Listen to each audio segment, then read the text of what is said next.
All right, so hello everybody. Happy Friday. So if you're here, please turn on your camera. We're about to start.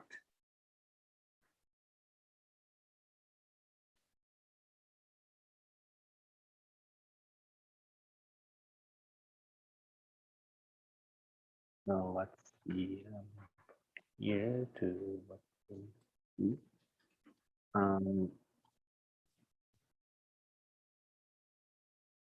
okay.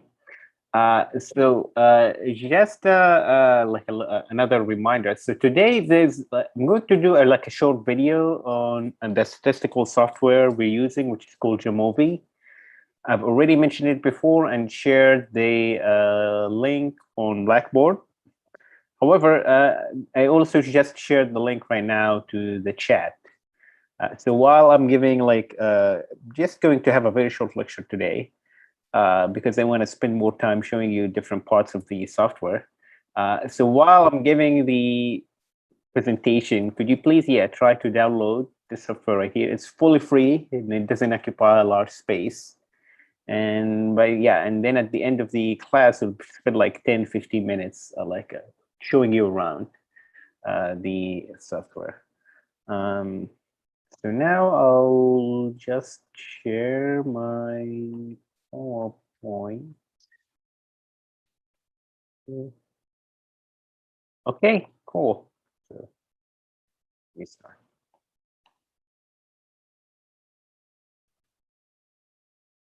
Okay, awesome. So last time we were talking about how we have different level of measurement. We finished here talking about different level of measurements, and we said that depending on your level of measurement of the two variables you have in your hypothesis, so whether they have a nominal variable compared to an ordinal variable or a continuous variable compared to another continuous variable, that would determine which statistical test is appropriate for you or for testing this relationship in the hypothesis. And so we say that continuous, we have more precision, and so we could do like statistical tests. So to illustrate this point, let me ask you, let me show you an example and then ask you a question. Suppose you have a hypothesis and you're trying to investigate if there's a relationship between a person's level of narcissism, okay, and the frequency of Instagram posting, right, or any other platform, but just for sake of example, let's say there's an association between narcissism level and posting to Instagram. And so the hypothesis you have states that as narcissism increases, frequency of posting to Instagram increases, right? What type of an association is this? What type of relationship is this? As narcissism increases, frequency of posting increases to Instagram. It's correlation. Yes. And is it positive or negative? Positive. Okay, all right. Thank you. Yeah. So this is a positive correlation. You're posing, or I'm posing, that there's like a positive correlation between those two variables. So now, suppose in one test, and let's talk about measuring a narcissism here. So frequency of posts with Instagram, that's just easy, right? Like how many posts you have. And if you want to include stories or not, it's actually more complicated now, but assuming it's just posts. But narcissism is the issue here. In one test, you measure participant as narcissist or non-narcissist. Okay, so you just in the quiz you sent you have a sample of Instagram users. You sent them a question saying, "Do you consider yourself to be a narcissist? Yes or no? Or do you consider yourself someone who is highly narcissistic? Yes or no?" So this is like a binary question. You have two groups, narcissist, non-narcissist, okay, 0 or 1. In another test, you measure narcissism level as a continuous scale. ranging from 1 to 7, right? By the way, there is an established narcissism scale that you could look up, and it had, I think, 14 questions. I've used it in multiple quizzes. But let's just, for the sake of simplicity, say you have 3 questions to measure narcissism. So you would say you have 3 statements. I like to look at myself in the mirror all the time. I think I'm an exceptional person. And I think I'm the best among my peers, all right? So those 3 items indicate to which extent you agree or disagree with them, from 1 being the lowest, 7 being the highest. And you take the average score for the 3 questions, so that will be the narcissism score of the participant, right? So up to this point, yeah, I think we're good. Now the question is, which of the 2 tests, which of these 2 measurements, so test 1 or test 2, which one would allow us to test the hypothesis more precisely? So this one or this one? Which one allow it to test the hypothesis more precisely? The second one? And Emily, can you tell us why? Because instead of a binary, it's a scale. So it's like rating how much of a narcissist someone is instead of if they are one or aren't one. And why is that useful? Because I think it can give you more accurate or like more data than just yes or no. So you're saying it will give more accurate description or representation of the participants. Yeah. And so that's what we call the ability of the measurement to capture the variance within the participant, or like within the sample or among the participants. We call that what? Do you remember? Start with a V. Measurement, accuracy. The measure is more accurate. That means it is more. Would it be valid? Yes, right. Yeah. So that's accountability, right? Because if you're just having a binary, you would be forcing people to rate themselves.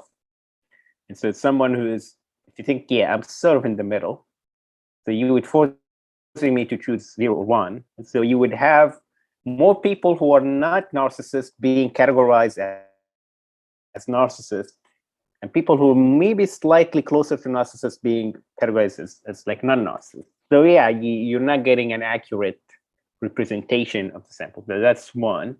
So that's a very key point. Yeah. So the more you have like a range, especially for those type of like what we would call constructs. So these are like intellectual constructs. This is not like weight or height, in which there's like a tangible way to measure. Those are constructs. So the more you have range, the more accurate you're able to get precise differences. So that's one. But more importantly, can someone read the first 3 words or the first phrase in the hypothesis? Right here, what does it say here?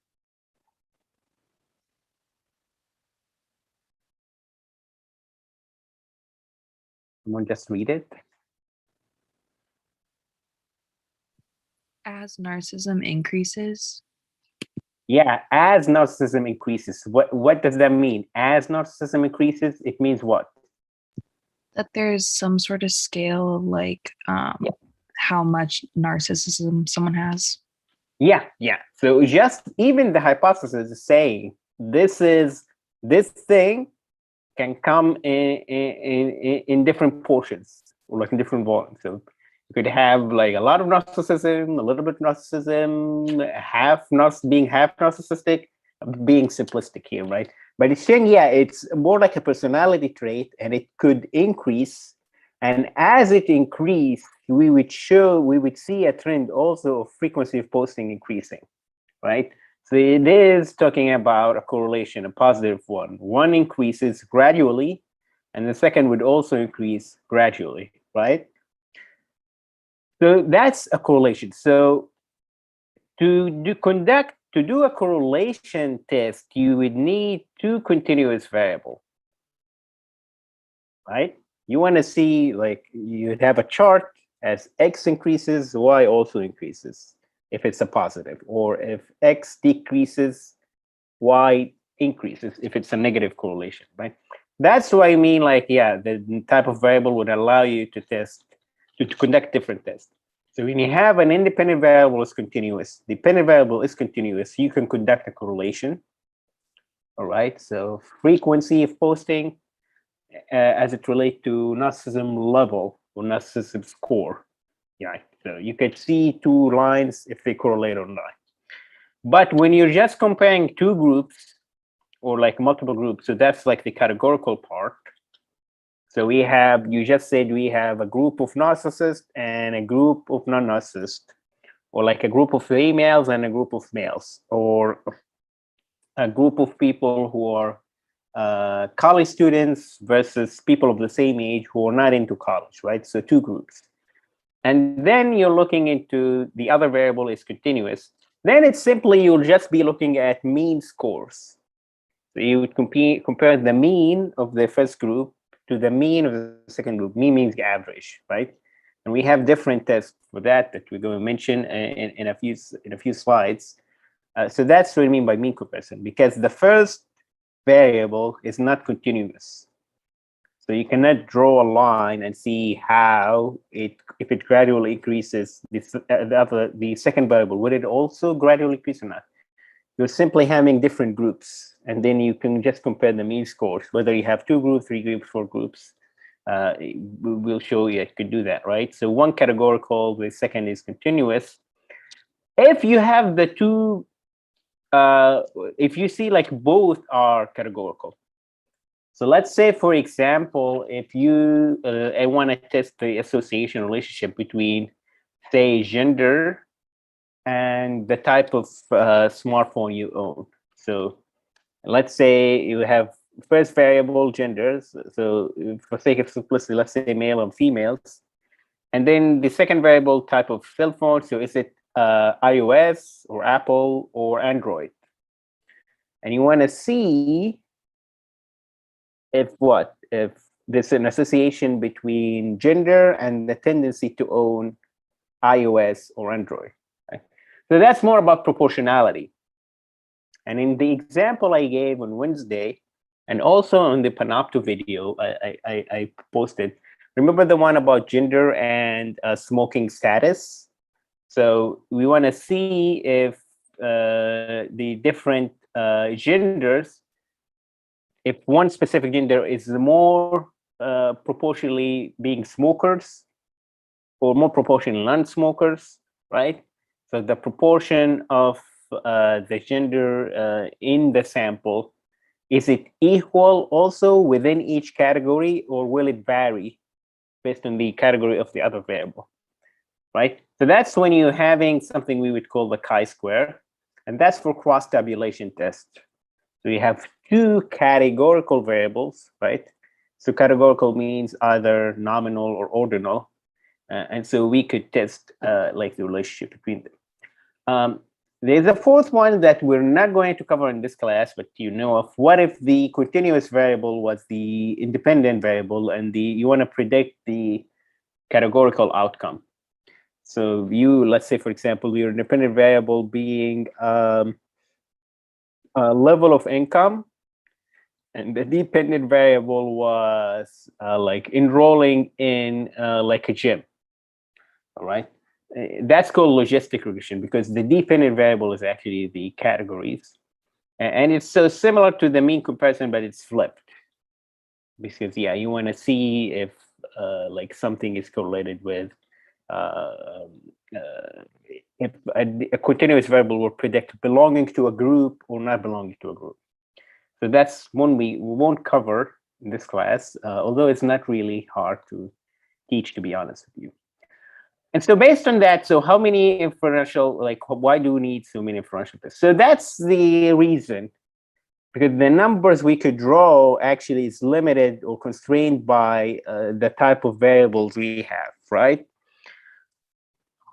So in hypothesis testing, and that's the whole point of quantitative research, we want to test hypotheses, and we'll see this also when we can talk about experiment next week. What you want to do is you want to try to falsify, and falsify means like to disprove the null hypothesis. And null hypothesis is simply saying there is no relationship between the variables you have, right? That's the null hypothesis. So null meaning zero. So there's zero relationship or no relationship. And the stated hypothesis, you're saying there's likely a relationship, whether it's a correlation, positive or negative, or causation between two variables. And in inferential statistics, and this might be tricky, we try to disprove the null. And that doesn't mean it necessarily proves the stated hypothesis. This might sound weird. You disprove that there is no relationship. I know that's two negatives, but that doesn't necessarily mean your hypothesis is proven, because there could be alternative explanations, right? To give an example, like, so you have two variables, and then you want to see if they relate or not. So assume, for instance, that we saw proportionate, or sorry, an overrepresentation of females in being categorized as smokers, all right? So we saw that these females are more represented as smokers in the sample. That means if you say there is no relationship between gender and smoking status, that statement is false, right? So that statement would be considered false. However, because you don't know why you see this association, you cannot still say that your hypothesis is true, because there are multiple explanations. So it could be a sampling issue. There could be a third variable that produced that association. And so for that reason, we only say that we were able to reject the null. That, yeah, that there's no relationship. But then we could prove if there's a hypothesis or not. Anyhow, so with inferential statistic, that's inferential meaning you're looking for causation. Inference, you infer something out of something. So like you deduct an outcome. There are three, or depending, like three type of tests we're going to cover in this class. First one is categorical to categorical, and we call it chi-square. And that's for the crosstab. So chi-square or crosstab are basically, you would see like, it could be the same. Like sometimes they would be used even interchangeably, right? So that's the one.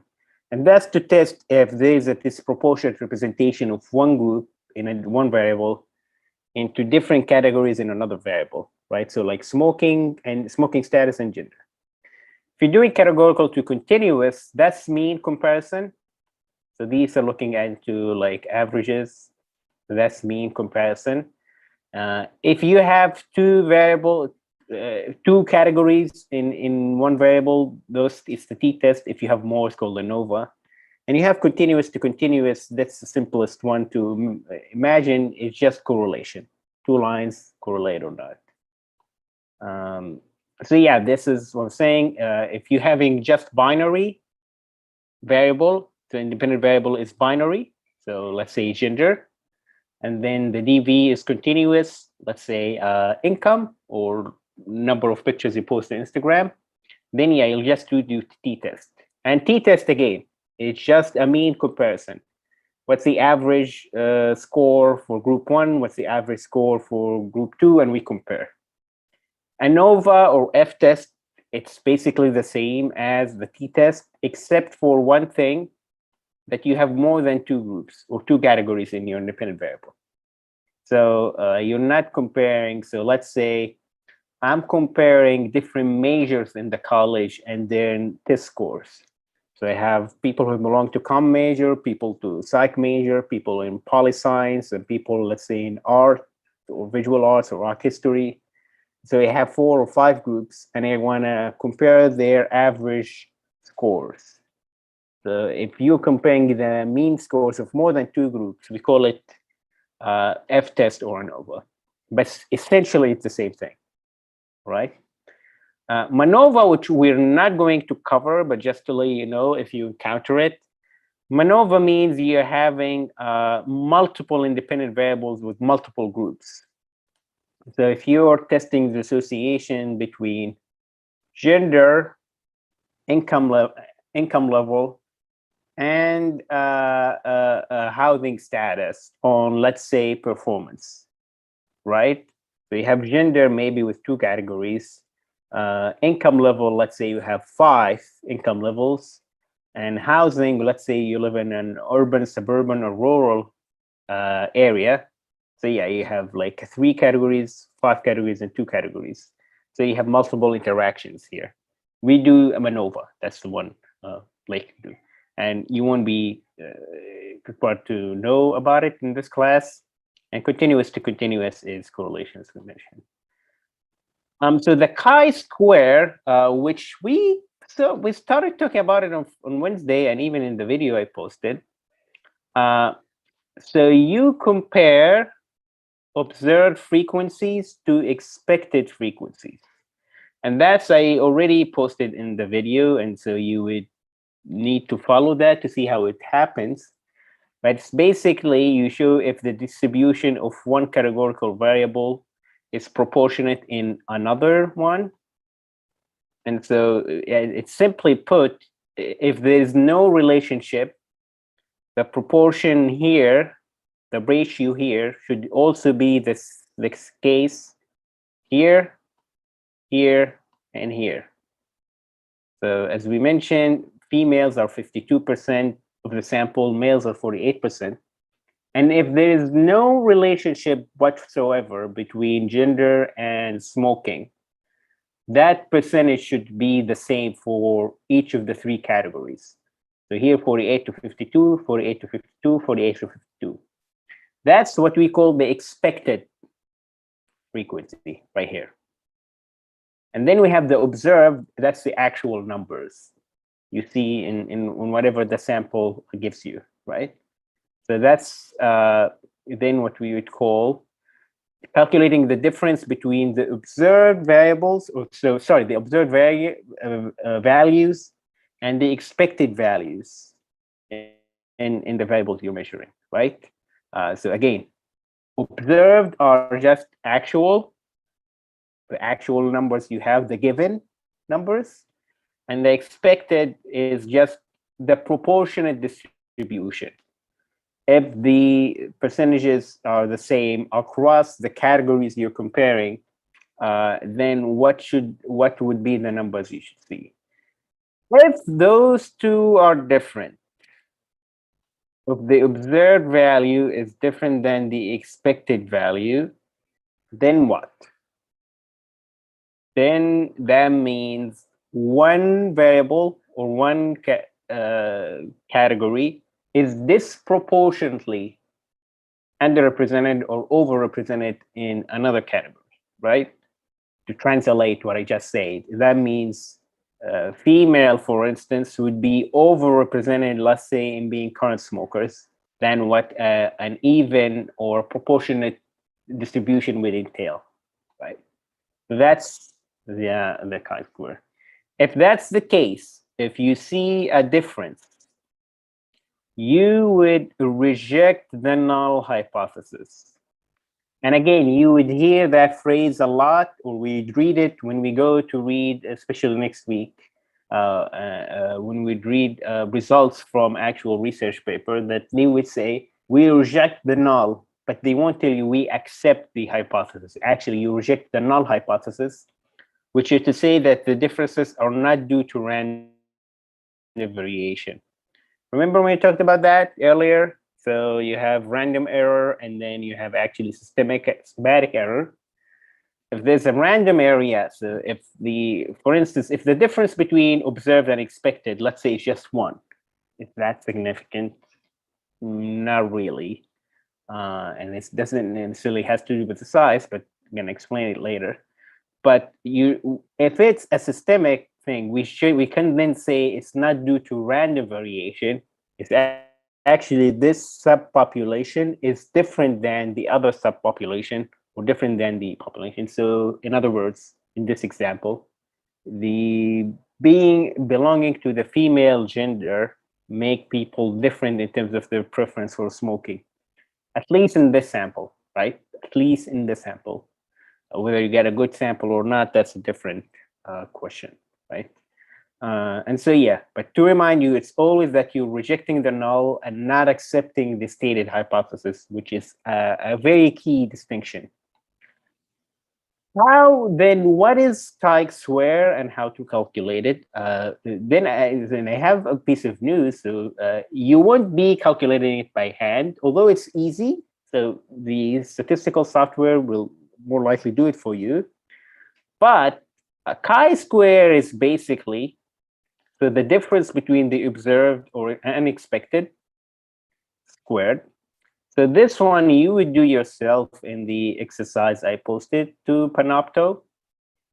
And then you divide it by expected, right? Assuming if the two numbers are the same.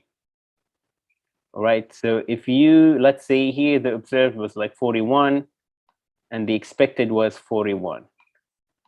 What would be so 41 minus 41 is what? 0. 0. And what happens when you take 0 to the power of 2? When you square it? It's been years since I took a math class, but do you still get 0? Right, yeah. So 0 times 0 times 0 times 0 times 0 is still 0, right? Okay, good. What happens when you divide a number by 0? So 0 divided by any number, what's the result? Anyone remember? Is this one 1? Yeah, thank you. Yeah, who's that, by the way? This is Lily. Can you just say hi, Lily? Okay, yeah. Hello. So it is 1. Yeah. So when you get 1, whenever you get 1 in a chi-square, that means you have a full match. Sorry, yeah, like a perfect match between observed and expected. There was no difference. And as the number decreases, that means the difference is more.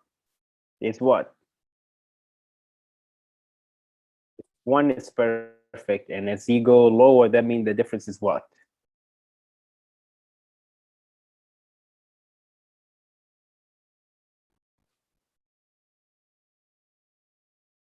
So 1 being a full match, and as you close and as the number decrease of the chi-square, that means the difference was smaller or greater.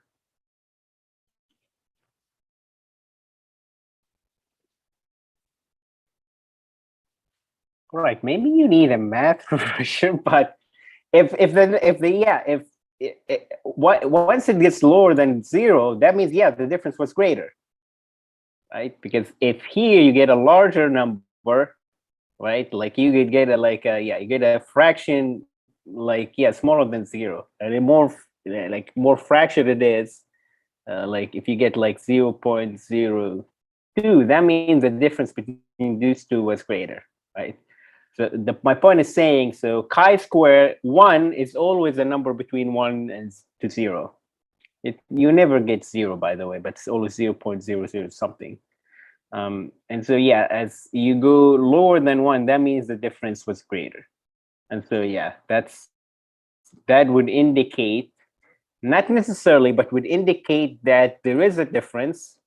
However, to determine if that difference is statistically significant, so I made a typo here, this should be significant. So either statistically different or statistically significant, that's determined by something we call a p-value. And we will explain p-value next week. It has to do with the distribution, or like remember the interval thing, right? So next week I'll make a video about a p-value, and I'll show you how to calculate it on Jamovi and how to read it. Okay, so that's for the p-value, right? So yeah, so the chi-square is actually very it's simple. And so yeah, please do so watch the videos. There's an Excel tutorial about crosstab, difference between expected and observed values. And once I won't ask you to calculate the chi-square, I'll show you in a minute how to do it more easily. But then, yeah, so that's it. So now we'll just switch to do a quick tutorial on Jamovi. I'm not going to ask you to do anything, just want to show you how the software looks like, okay? So we just gotta stop sharing right now. Here. Okay.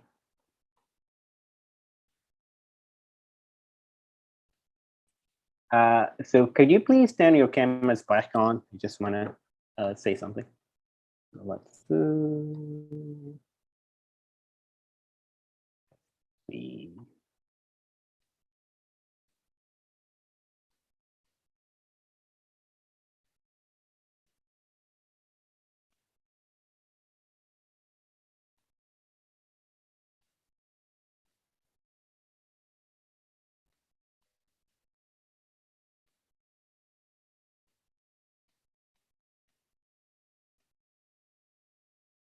Okay, so I'm going to share.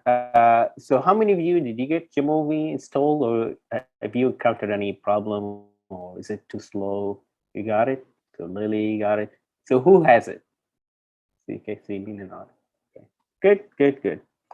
And so this is how it looks like. Okay.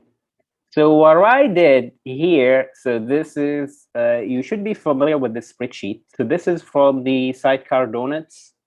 If you remember the in-class exercise we did when we did assignment number 2, and you did the content analysis on the tweets, that's the one. And I actually just copied one group's spreadsheet. I don't remember which group. So thanks to that group, whoever they are. And so I just want to, so in order to open a file in here, what you're going to do is you click in here, and then you do import. That's the key part. You do import, and then obviously wherever you're saving your files. But in my case, for example, you could then import Excel files. A key thing here, by the way, so if you have, so you see XLSX, that's an Excel, and CSV is the one, it's the simplest form in Excel. When you import, by the way, Jamovi will just import the first sheet. So if you have a file with multiple sheets, make sure you just separate it. And what you can do is you go to Excel and then save as, which is, or like save a copy. And then you could save it as this thing, CSV, right? Or even an XLS file with one sheet would work, right? And then Jamovi would be able to read that file. So I've already uploaded this file that you're seeing right here.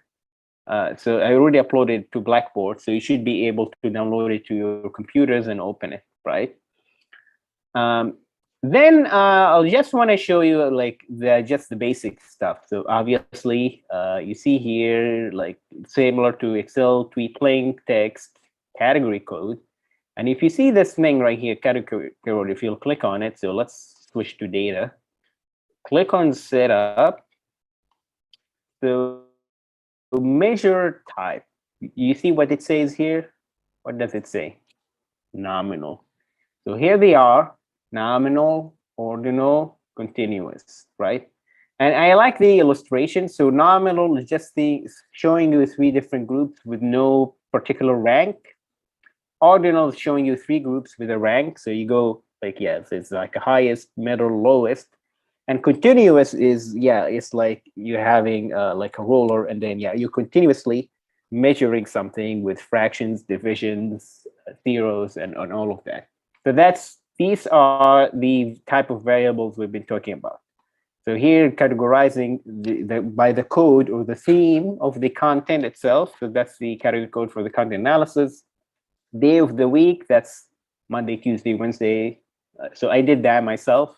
So obviously, it's also nominal. Weekday or weekend, also nominal. Time, that's the hour. So that's continuous. And for the sake of simplicity, I got rid of the fractions, like the minutes. So after or before work hours. So if it's after 5 p.m., it's a 1. If it's before 5 p.m., it's a 0. Before 5 p.m. or before. Right? And then likes is likes on the tweet, retweets, etc. So you see, likes is what?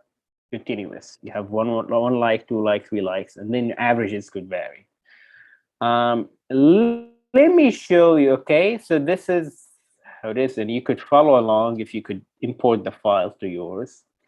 So here in data, you can just, if you want to modify the table, you choose the data, and then you can write whatever you want, right? So yeah, so that's when you want to change anything here. If you want to do analysis, you click on analysis, and then exploration is when you get descriptive data or descriptive statistics. And so here is like the things we've been talking about. So you would see here central tendency, mean, median, mode, right? Sum, which we don't really care about. Standard deviation, it's right here. Minimum, maximum, variance, which is the same as standard deviation, but like squared. So we don't really know. You can do plots. You could do a histogram, like Instagram myself, box plots. So let's do histogram for and then let's look at the average or like the for the likes. Okay, so let's see here variables. So here, like, so the count. So you have 107 tweets. The mean, so the average, so the mean likes per tweet is 5.9 almost. Median is 5. So the median is below the mean. That means we have more scores on the negative side, right? But a few things pulled the average a little bit above. Okay, so you would see there were like there'd be some extreme values to the positive side, even if the majority are like in the lower side or like closer to the negative or to 0. Minimum tweet got 0 likes, and the maximum one got 19. And so here's the histogram. So you see right here, this is what we call an outlier or an extreme value. So this number, like the one that got 19. So this tweet got 19. Like a plurality of tweets got around between like 5, right? So the median again is 5. And yeah, so those are descriptive statistics. So you don't need to calculate them for yourself, although it's easy to do it in Excel. It's not a big deal. Let me also show you real quick. We just have 4 minutes left. Let me show you also crosstab. And for that, as a matter of fact, you can show here frequency table, for instance, and then you could divide likes comparing like across like different groups. So let's see, for example, let's do after work hours. So let's compare likes during work hours to likes after work hours. And so this is just eyeballing it, right? So most tweets, this is just the number, the counts. So most of them are actually before work hours, 93, and only a few were posted after work hours, right?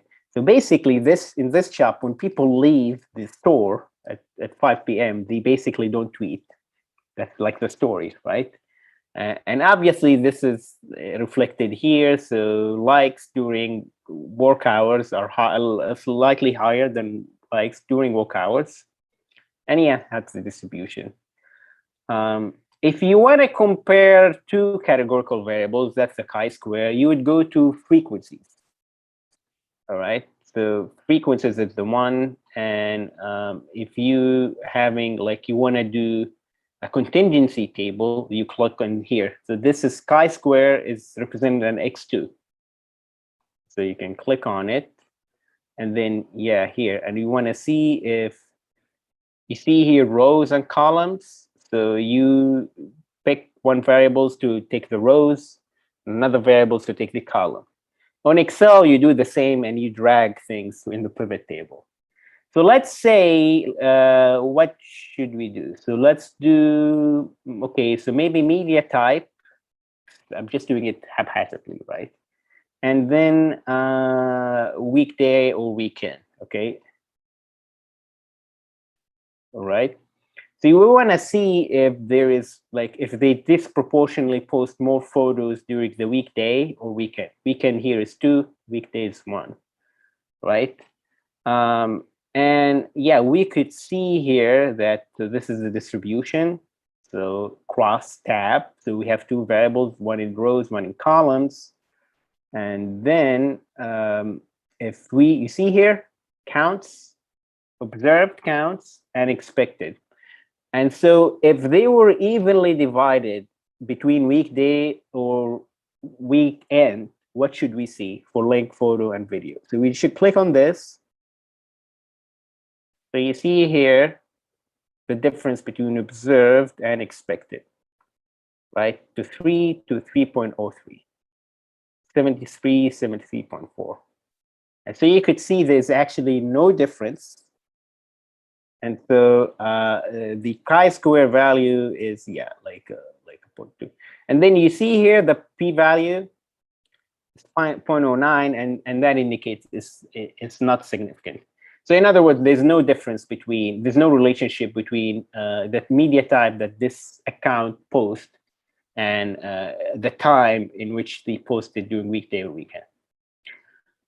So yeah, that's a very quick tutorial. I'm going to post another video about Jamovi, and I'll ask for another exercise. That's why I am taking those 10 minutes out of classes so I can do more online things, so I don't overwhelm you with more stuff unfairly. Okay. Do you have any questions? Okay, cool. By the way, the end of the semester is approaching. So if you haven't started working on your group project, I highly advise you that you start figuring out what you should do. All right. Take care, everyone.